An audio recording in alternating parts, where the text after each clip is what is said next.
Millionaires are being made all season long at DraftKings.com, America's favorite one-week fantasy football site. One-week fantasy means no season-long commitments. Play whenever you want. Got a player who's hurt? No problem. Injuries won't derail your shot at victory because it's like a new season every week, so you're never stuck with the same players. Pick your team in minutes, and you could be on your way to winning huge cash. This season, one listener turned $10 into $5,000. Another turned $2 into $10,000. And a new millionaire has been crowned nearly every week this season at DraftKings.com. You could be next. Imagine winning $1 million in one day just playing fantasy football at DraftKings. Head to DraftKings.com now and use promo code Spreaker to play free in the $10 million Fantasy Football World Championships. DraftKings.com. Bigger events, bigger winnings, bigger millionaires. Enter Spreaker now at DraftKings.com. DraftKings.com. That's DraftKings.com. Who the hell can wait till morning? Talk now at LateNightSportsRadio.com.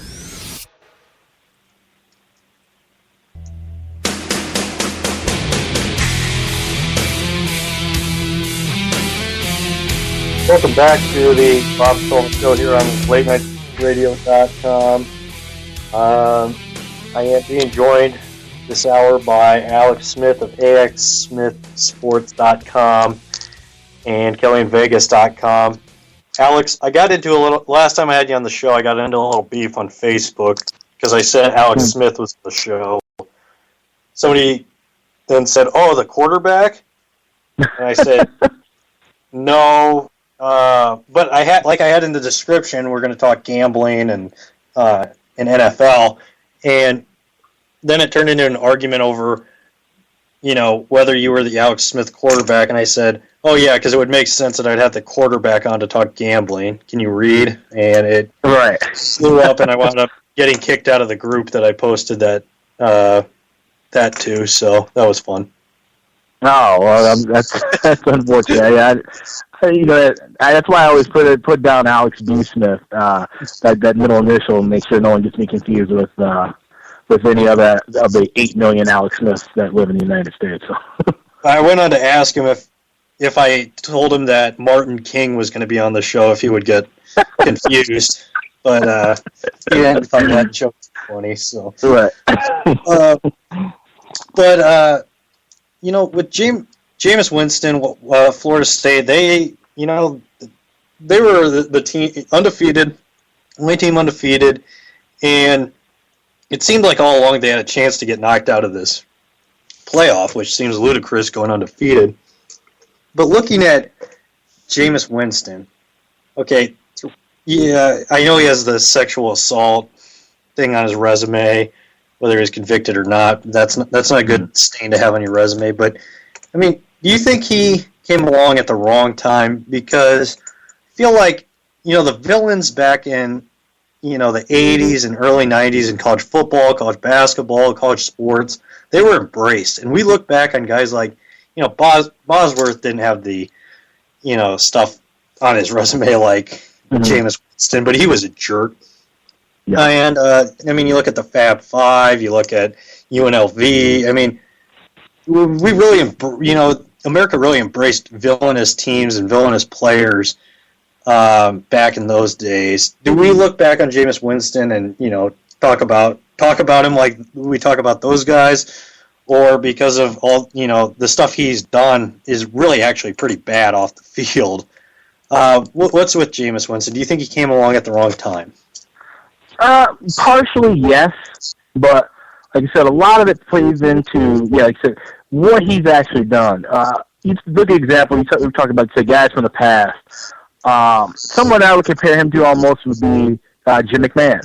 Jim McMahon went to Brigham Young University, Mormon school. You can't drink, can't have sex. You just go there, study. I guess whether you choose to or not, turn your life over to the Latter-day Saints and then play whatever sport you play.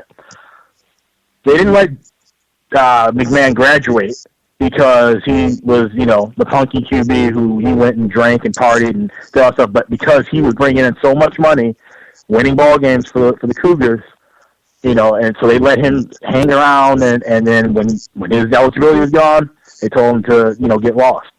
Look at Jameis Winston. It's probably going to be most of the same deal. I mean, this is his second year. his draft stock has fallen mightily. Everybody's talking about him at the beginning of the year being a first-round pick, top 10 pick. Now with all these allegations and just negative publicity, I mean, he had, in correlation with the sexual assault charge and so forth, he had the whole issue where he stood up on a table and was yelling obscenities, and people were tweeting about it. He had the whole thing where he stole the crab legs in the off season. He had another incident when he was a freshman. So this guy's, he's a young, dumb kid, and he just really needs to figure out, like, hey, like, you got to cut the nonsense.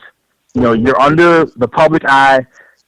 Everything that you do and say is going to be recorded and repeated on social media, on television, and he's got to mature himself really fast if he wants to, not just play in the NFL, but just be an upstanding citizen of this country.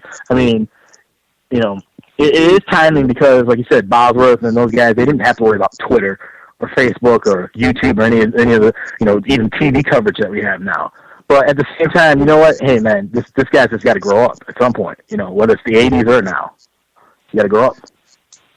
With Jameis Winston, everybody roots against him. I think he's a great player, and everybody's, you can't. Everybody was rooting against him against Georgia Tech, and I want to see. You got to have a player like that. I mean, you have him going up against Mariota, good versus evil, however you want to, brand it. But with him, I mean, he's such a great player that, it's just he's the only player in the last 7 years to beat an SEC team in the national championship, or the last 8 years. And, this guy, I mean, he's fun to watch. At the end of the game, it's like, okay, they're going to win because, Jameis Winston, has that clutch factor, and everybody hates him. I mean, I think we got to love having him in this playoff. Everybody seems upset that he's in this playoff. You got to have a player like that in this playoff. I agree. He, like I said, say everything you will about him off the field. This kid is a dynamic, talented athlete. He's incredible to watch. I was a big fan of his last year, and I'm a big fan of his on the field this year too. Like I said, when you put all the other stuff aside, what everybody really pays attention to what you do on the field. And this guy has not lost a game as a starter. 2 seasons back to back, without a loss. He's put up some huge numbers. The comebacks that he's had against Louisville, I mean, really good teams, mind you. So yeah, you can't knock him for that. And like I said, he adds dynamic to the viewing factor of this because, like you said, it's now good versus evil. You got this clean cut guy in Marcus Mariota, just as talented. Just kind of straightforward. No nonsense. Not really flashy. Just plays good hard football. And then you got Jameis Winston. Kid that everybody's rooting against him now with all these different things. Everybody's rooting against Florida State as a team because they, the team has caught so much flack for the way they've handled things. So, like I said, it makes for really good television, but it's going to make for some pretty good football as well. Looking at, I feel, Oregon's getting talked about, but I feel like they're in a really good spot. Number 2, the talk there's no talk of whether they should be in or out. The talk's over Alabama and Nick Saban, Ohio State sneaking in, Florida State and Jameis Winston. Oregon, they're kind of flying under the radar, and they really probably should be the favorite to win this. Is that, do you see them as a favorite, or are you an Alabama guy? No. I had Oregon from back in August winning this whole thing. Oregon just they've been dominant, like you said, for years now. And this just seemed like everything was going to come together. They've flown a bit on the radar. They had that loss. They avenged their loss, against Arizona earlier in the year with a huge. They dismantled Arizona in this title game. So now you look at it, they're pretty much a perfect record team when you cancel those 2 games out. As opposed to where Florida State, they're 13-0. I mean, if you look at how they played down the stretch, none of these games, even the whole season, you look at their whole body of work this season, they didn't have any real dominating games. They blew out the Citadel, a 1AA team. They blew out Wake Forest, a really bad ACC team. But every other game, the teams were in it. Looking at it from my standpoint, and you look at the Vegas numbers, they only covered 3 out of 13 games. They were, they were favorites in every last contest. So, when you look at it from that point, they're not the de facto number one. They're not your usual number one undefeated team, because usually they're dismantling everybody that's in their way. The only team that's really done that has been Oregon. And even Oregon's let a couple of teams, stay pretty close to them. But when you look at Alabama, being in the SEC, which love them or hate them, that is the premier conference in college football. All of those teams are very, very talented, and it's tough to win on any given Saturday at any stadium in the South. So I get why Alabama would be number one, but I really like this Oregon team. Do you think that, the SEC is really that much far superior to, in the last few years, sure, I definitely agree with that, but I'm not so sure I'm 100% on board that they're far and away the best. The SEC West is very good, but the SEC East is so bad that, I think it's kind of like the Big 12 North of a few years ago when it was, Missouri and then a bunch of chumps.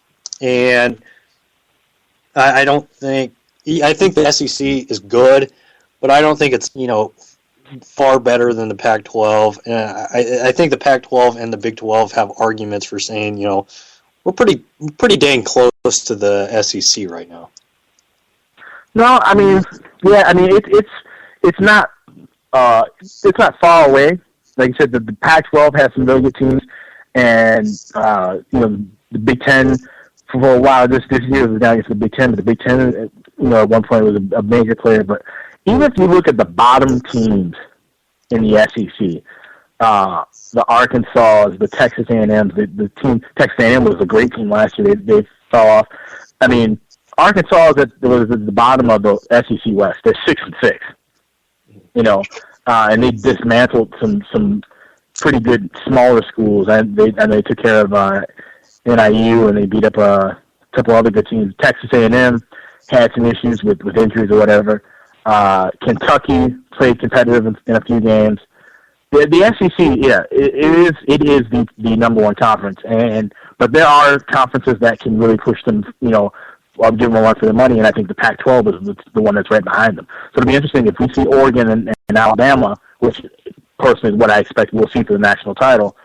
We'll get to see once and for all, at least for this season, which of those two conferences will be dominant. The early lines, very early lines on the college football playoff are out.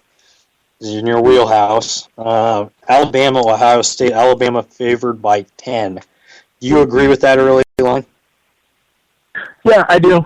I know. I think it ballooned up to 10. I remember seeing 8.5 right when it opened. So some early money coming in on Alabama, which of course would make sense because now you're going to have people looking at fading Cardale Jones. Yes, he did put up 59 points against Wisconsin in a very big game, but now we're talking an even larger scale against a known tough defense in SEC country. So I think 10.5 is the perfect spot to open up that game. I remember seeing a total. I think one offshore book has a total of 58.5. I saw that drop too. That's going to be interesting. I don't know what to expect from a score point if it's going to be a high or low scoring game. It could turn into a runaway because Alabama has that potential. But if Cardale Jones can get settled in and focused, they could start putting some points up on the board too. So it'll be interesting to see from an early glance. If I had to pick right now, I'd probably take the points with Ohio State. I think they can keep this game close and give Alabama